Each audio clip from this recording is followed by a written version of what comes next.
During his fourth and final term as a state representative representing Miami, David Rivera has been tasked with quite a charge.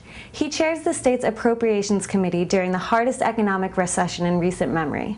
The state was faced with a $6 billion budget gap last year and faces another $3 billion gap this year without stimulus money as a cushion.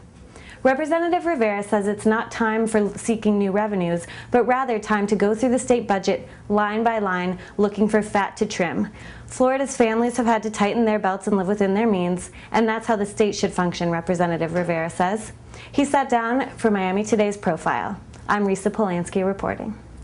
Well, on the economic development front, we need to make sure that public projects like the Port Tunnel continue to be funded. We need to make sure that infrastructure projects like the 836, 826 interchange are properly funded, and the 25th Street viaduct that is important to move commercial traffic in and out of Miami International Airport. Those are all major job creating entities, whether it be the Port of Miami or Miami International Airport. So I'm going to make sure and be focused on those efforts, but also looking out for new priorities and needs like the Florida International University Medical School, which was just created recently, and that's a very important not only for our education priorities, but also as an economic development engine for our community, making sure Jackson Memorial Hospital receives the resources that it needs. We know it takes care of a lot of the indigent care in our community, people that don't always have the most access to health care. So those will be some of my priorities locally.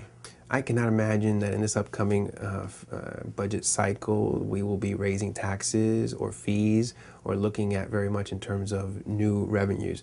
I think we were prudent in what we did last year to make sure we'd be in a position this coming fiscal year where we can handle the deficit by looking at the budget, making sure we protect priorities, but also looking for efficiencies, seeing this as an opportunity to cut the fat in government wherever it may be and wherever we can find it. So it's really a chance to reevaluate state government and look at the way we run our government and the way we run our state.